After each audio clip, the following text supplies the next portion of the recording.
Hello, this is Dr. Krishna. I am consultant ENT head and neck surgeon and cosmetologist based in Delhi. I practice in Central Delhi and South Delhi hospitals. I see teleconsultation means online patients, patient within the geographical border of India on two apps, Healthplex and this Doctors app. आज हम बात करेंगे एक बहुत common query होती है patients की। और बेसिकली पेशेंट्स से ज़्यादा इम्पोर्टेंट पेशेंट तो कई बार इन चीज़ से सफ़र करते हैं, but the video is mainly for the person who is dispensing medicine in the chemist और the pharmacy like that. So generally ये देखा गया है कि जो हॉस्पिटल में स्पेशली कॉर्पोरेट हॉस्पिटल या गवर्नमेंट हॉस्पिटल के फार्मासिस्ट होते हैं, they are very good trend.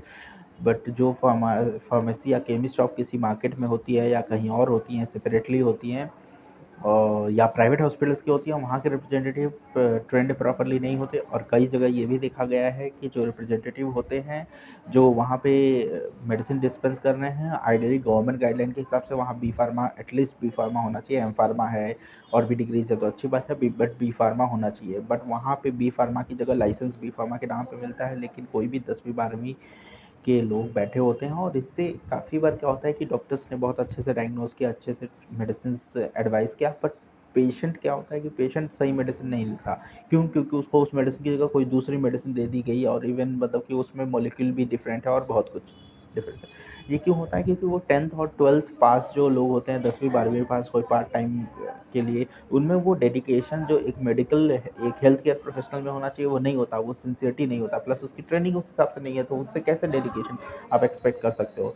So let me tell you one thing, I was in a very good hospital in south Delhi.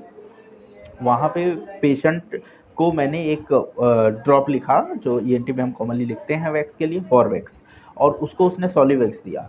सो तो पेशेंट को ऑलरेडी उल्टा दिया, तो पेशेंट आया से मेरे से चेक कराने, तो मैं फार्मेसी वाले को बुलाया, उससे पूछा कि तुमको पता है इन दोनों मेडिसिन में क्या डिफरेंस है, ये फॉरवैक्स है ये सॉलिवैक्स है, डिफरेंस? तो बोलता है हाँ सर, कंपनी का डिफरेंस है। मतलब he was so confident that इतना कॉन्फिडेंट तो हमें 20 साल की प्रैक्टिस के बाद भी नहीं आएगा किसी चीज़ का रिप्लाई करने में। तो मैंने बोला और कोई डिफरेंस है? बोलता नहीं सर कोई और डिफरेंस नहीं है।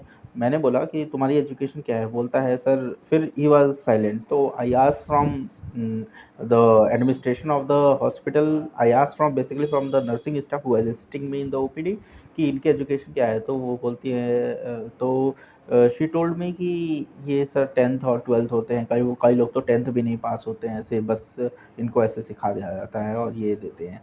क्योंकि मोस्ट ऑफ द जगह जो केमिस्ट का लाइसेंस होता है वो किसी दूसरे को दिया जाता है, and they are managing everything pharmacy, even hospitals में, प्राइवेट हॉस्पिटल्स एंड ऑल में। तो मैंने बोला कि मैंने आई टोल्ड हिम कि जो मेडिसिन डिस्पेंस करें या मेडिसिन तुम समझते हो मेडिसिन सेल कर रहे हो केमिस्ट शॉप पे या फार्मेसी में बैठ के, ये साबुन और तेल बेचने जैसी चीज़ नहीं है कि ये साबुन नहीं है, आप ये यूज़ करते हो कोई बात नहीं, ये ले लो, ये डॉक्टर ने लिखा है कोई बात नहीं, ये नहीं है ले लो। और द रीज़न इज़ की, and that hospital was a charitable hospital.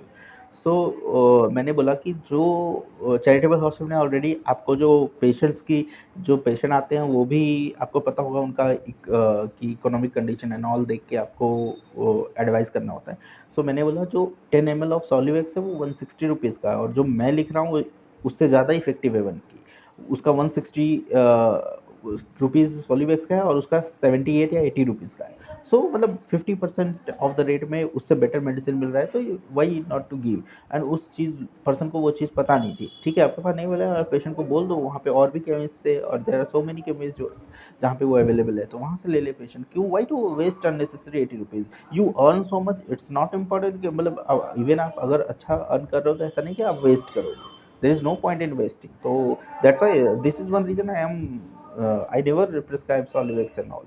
Solvex. Why do unnecessary? Even I have discussed this with the people from Solvex, representative from Solvex. They will say that कि sir ये brand value है. And even if we need Solvex from our poor patient, they don't give. They come to us by after 1 month. So this is highly unprofessional. So beside this, one thing for the chemist is कि you have to be, अगर आप 10वीं 12वीं पास हो, मान लो आप बैठ भी रहे हो, आप मेडिसिन डिस्पेंस कर रहे हो, तो आप अपने आप को थोड़ा अपडेट करो मेडिसिन के बारे में। ठीक है, मतलब कई चीज़ें हमें ट्रेनिंग के बाद ही आती है, मोस्ट ऑफ द चीज़ें हम ट्रेनिंग के बाद ही सीख सकते हैं, लेकिन आप अगर करना ही पड़ रहा है तो अच्छे से करो ना, मतलब ऐसे क्या करना और केयरलेस होके क्या करना। कोई भी डाउट है, आप जो भी डॉक्टर ने लिखा है, अगर उस आप हॉस्पिटल में हो, उस डॉक्टर से एटलीस्ट आप पूछ सकते हो, जाके पूछ सकते हो, कोई भी डाउट हो, पेशेंट को 2 मिनट वेट करा लो और जाके उनसे पूछ लो। तो this will help, this will prevent the patient from complicating and all. अगर नहीं तो अगर डॉक्टर अलाउ करता है तो आप उनको कॉल करके पूछ सकते हो, दैट्स ऑल। तो ये सब चीज़ें हैं, हमेशा पूछना कभी गलत नहीं है, ना कि इंस्टेड ऑफ कि गलत करना। और जो केमिस्ट और फार्मासिस्ट की गलती, और मैं डॉक्टर्स को भी बोलूँगा, जो भी डॉक्टर्स हैं और जो भी प्राइवेट प्रैक्टिस कर रहे हैं या जो भी किसी प्राइवेट हॉस्पिटल में काम कर रहे हैं, you have to control this indiscipline और the careless attitude of this pharmacist, specially जो 10वीं 12वीं होते हैं, जो ट्रेंड होते हैं, बी फार्मा होता है, उनको प्रॉपर पता होता है कि कैसे करना है, क्या करना है, they are very well aware. तो जो 10वीं 12वीं के लोग होते हैं, आपको कंट्रोल करना है कि चीज़ें ख़राब ना करें, आपके पेशेंट को गलत मेडिसिन ना दें, क्योंकि हर पेशेंट मेडिसिन चेक कराने नहीं आ पाता। कई बार क्या होता है, डॉक्टर आधे घंटे के लिए एक जगह बैठते हैं, उसके बाद वो चले जाते हैं, दूसरे हॉस्पिटल में उनको जाना होता है। तो इस चीज़ में पेशेंट जब तक और कई बार क्या होता है, पेशेंट ने आया ईएनटी में दिखाने, किसी और स्पेशलिटी में दिखाएगा, मेडिसिन में दिखाएगा, पल्मो में दिखाएगा। सो होता क्या है, जब तक वो मेडिसिन लेता है तब तक डॉक्टर उठ चुके होते हैं, तो पॉसिबल नहीं होता हर बार मेडिसिन क्रॉस चेक कराना। तो आप पेशेंट को एडवाइस करिए कि क्रॉस चेक कराएं, बट अगर नहीं कर पा रहा है तो आपको you have to control the chemist, कि you have to tell them strictly. कई लोग प्यार से मानते हैं, कई लोग प्यार से नहीं मानते, तो जिस तरीके से जो माने, you have to basically tell them, and कि ये बेसिकली बिल्कुल एरर नहीं होना चाहिए, क्योंकि this is havoc. Once upon a time I was in Safdarjung. I had and that particular medicine was not in the hospital, out of stock था या नहीं था, ऑलमोस्ट 1 ईयर से नहीं था। मैंने पेशेंट को लिखा कुछ और मेडिसिन, उसने कुछ और दिया था। Basically I have written for the ear problem and he has given for the renal problem, so this is a gross negligence. So the thing is कि जब आप हॉस्पिटल में होते हो, पेशेंट कहीं बाहर से केमिस्ट ले रहा है, तो हम इतना कुछ नहीं कंट्रोल कर सकते, क्योंकि 50 केमिस्ट है उस एरिया में और वहाँ से वो ले रहा है। बट अगर आप उसी हॉस्पिटल में उसका केमिस्ट है, तो you have to control that, you have to regulate them, you have to teach them by uh, good way or by making becoming so strict with them. So this is the thing। और मैं pharmacist और chemist को भी बोलूँगा, अगर आप B pharma हो, आप ऐसे 10वीं 12वीं को एम्प्लॉय कर रखे हो अपने केमिस्ट पर, तो you have to very strict कि कुछ एरर ना हो। पहली बात तो एम्प्लॉय नहीं करना, because that is against the government rules. और अगर एम्प्लॉय भी किए हो तो you have to regulate the things. Thank you.